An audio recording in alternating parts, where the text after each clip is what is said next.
তো আজকে আমরা পাকিস্তানি একটা গোশত নিহারি খাবো।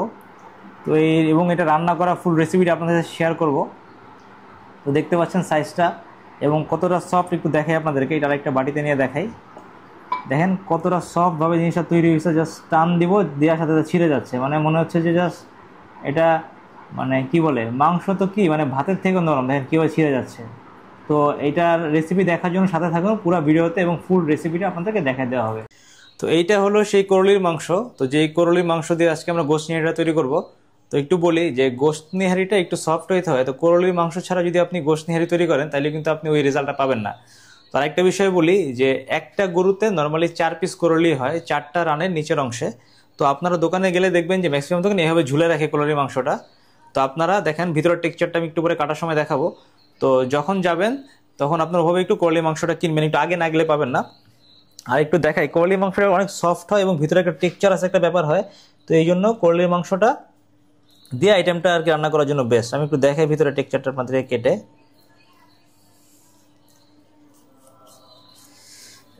ছুরিতে একটু মনে হচ্ছে ধারটা কম। আর আমি যে করলির মাংসটা নিছি এটার মধ্যে 2 কেজি 200 গ্রামের মতো মাংস আছে। আপনারা যদি সুপার শপ থেকে কিনেন বা ধরেন বেঙ্গল মিট বা ওইসব জায়গা থেকে কিনেন, দেখা গেছে ওখানে করলির মাংসের দাম ওরা অলমোস্ট 1200 থেকে 1300 টাকা রাখে। বাট আপনি যদি নর্মাল কষাইয়ের দোকান থেকে কিনেন সেক্ষেত্রে আপনার এই নর্মাল মাংসের যে দাম ওই দাম দিয়ে কিনতে পারবেন। তো আজকে আমরা কিনছি এটা 800 টাকা করে পার কেজি। তো এখানে টোটাল 1820 টাকার মতো মাংস আছে। তো একটু ক্লোজলি একটু দেখাই, দেখেন করলির মাংসগুলো এরকম একটু অনেক টেক্সচারাস হবে আর কি। হ্যাঁ দেখেন, আপনি যদি এখান থেকে এইভাবে কেটে ফেলেন, দেখেন একটা টেক্সচার আপনি পাবেন। আমি একটু ক্লোজলি দেখাই টেক্সচারগুলো। এই দেখেন, দেখছেন ভিতরে একটা টেক্সচারের ব্যাপার আছে। আপনি যখন এটা ছিঁড়বেন তুল তুল হয়ে ছিঁড়ে চলে আসবে। আজকে যে গোশত নিহারিটা তৈরি করব, তো এই রেসিপিটা আপনাদের দেখাবো। এইটা বানানোর জন্য এই মশলাটা আর কি সবচেয়ে ইম্পর্টেন্ট। এটা একটা পাকিস্তানি মশলা, এটা হলো শান কোম্পানির। তো এই মশলাটা যখন দিব, মানে এই মশলার ফ্লেভারটাই স্পেশালি এটাকে আর কি মজা করে তৈরি করবে। আর বাসার যে মশলা আছে এগুলো তো আমরা দিবই, তো ওগুলো ভিডিওতে এক এক করে আপনাদেরকে দেখা দিব। আর এই মশলাটা আমরা কিনছি মিরপুর 1 নম্বরে যে কাঁচা বাজার আছে পাশে, ওখান থেকে। দাম খুব বেশি না, 115 টাকা নিছে। তো আপনারা আপনাদের এলাকার যে আপনার বাজারগুলো আছে ওখানে খুঁজলে পেয়ে যাবেন।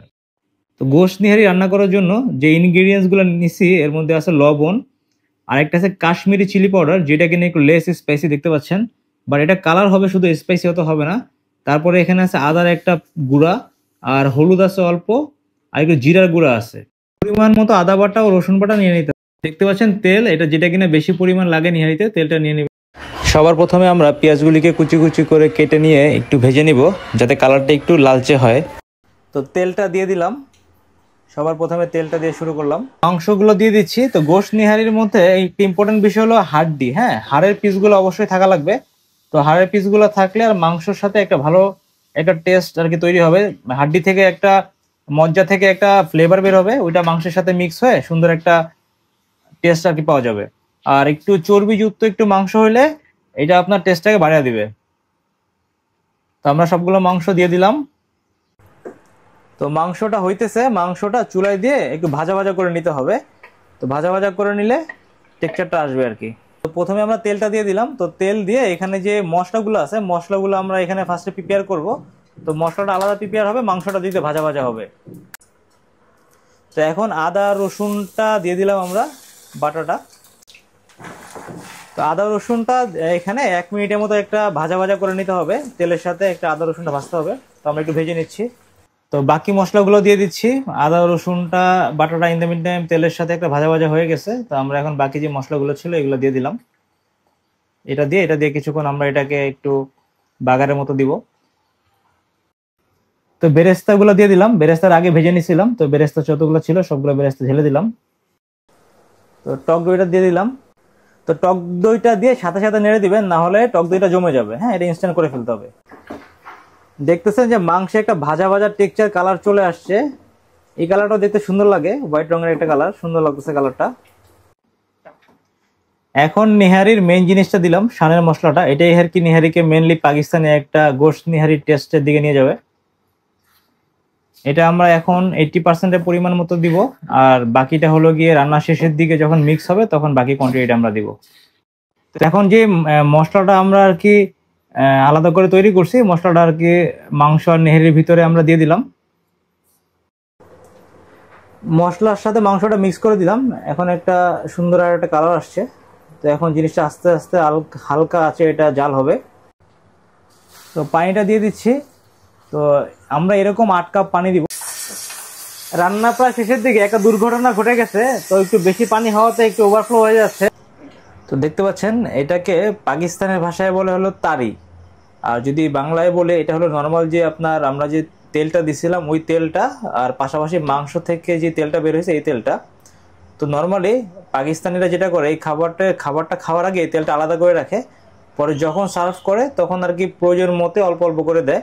তো আপনারা যারা আর কি খাবেন, খাওয়ার সময় আর কি তেলটা আপনাদের যে পরিমাণ লাগে আপনার ওই পরিমাণ মিক্স করে আপনারা খেতে পারবেন। তো সবশেষে আমরা তরকারিটা ঘন করার জন্য একটা পানির সাথে, গরম পানির সাথে একটু আটা অথবা ময়দা, আর আপনারা যদি কেউ চান আপনারা বেসন দিতে পারেন। এটা দিলে কি হবে, আপনার যে নেহেরিটা একটা থিক একটা ব্যাপার তৈরি হবে। তো বাকি যে 20% সানের মশলাটা বাকি ছিল এটা এখন দিয়ে দিলাম। তো এটা চুলা বন্ধ করার পর দিতে হবে। তো এটা দিয়ে দিলাম, দিয়ে একটু নাড়াচাড়া দিতে হবে। তো এখানে একটু একটু করে আমরা মরিচ কুচি দিয়ে দিচ্ছি উপর দিয়ে, একটু আদা কুচি দিয়ে দিচ্ছি। এখন একটু তাড়ি দিয়ে দিচ্ছি, যেটা কিনা মাংস থেকে যে তেলটা বের হয়েছে এটা দিলে কালারটা সুন্দর টেক্সচার ভালো লাগবে। এটা দিয়ে দিলাম। তো আমরা খাবারটা ট্রাই করি। মানে আমার সবচেয়ে বেশি ইন্টারেস্টিং মনে হচ্ছে যে এটার যে সফটনেসটা দেখেন, টান দেওয়ার সাথে সাথে জিনিসটা ছিঁড়ে যেতেছে। এই টেস্টটা কিরকম হয়েছে।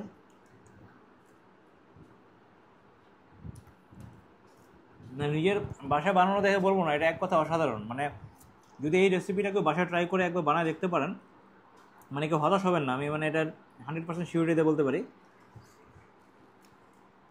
ঝোলের কালারটা দেখেন, জাস্ট ঝোলের কালারটা দেখেন কত সুন্দর একটা কালার আসছে, একটা রেডিশ একটা কালার। এবং মাংসটা দেখেন কীভাবে গলে যাচ্ছে, দেখছেন মাংসটা কত সফটভাবে, মানে হাত দিয়ে এখানে একটু দেখাই, মাংসটা হাত দিয়ে ধরার সাথে সাথে গলে যাচ্ছে। এক কথায় অনেক টেন্ডার। আর একটা এই পিসটা দেখে অনেক সফট একটা পিস, চাপ দিব গলে যাবে, রগের মতো রগের একটা পিস। তো আমি নিজেই মাংসটা কিনছি,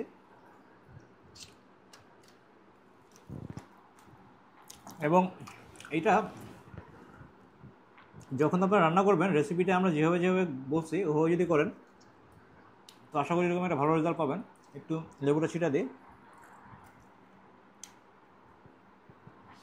তো এটার জন্য যদি বলি, মানে যেই মাংসটা আমরা কিনছি ভিডিওতে দেখাইছি কোরলির মাংস, এটা ছাড়া যদি আপনারা করতে চেষ্টা করেন তাহলে আসলে এরকম একটা রেজাল্ট পাবেন না।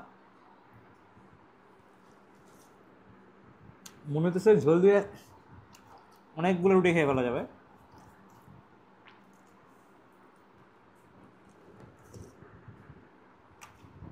প্রত্যেকটা জিনিস অনেক সফট, মানে একদমই সফট।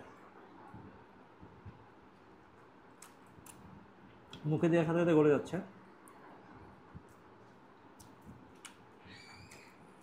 সবাইকে ভিডিওটা দেখার জন্য ধন্যবাদ। Thank you.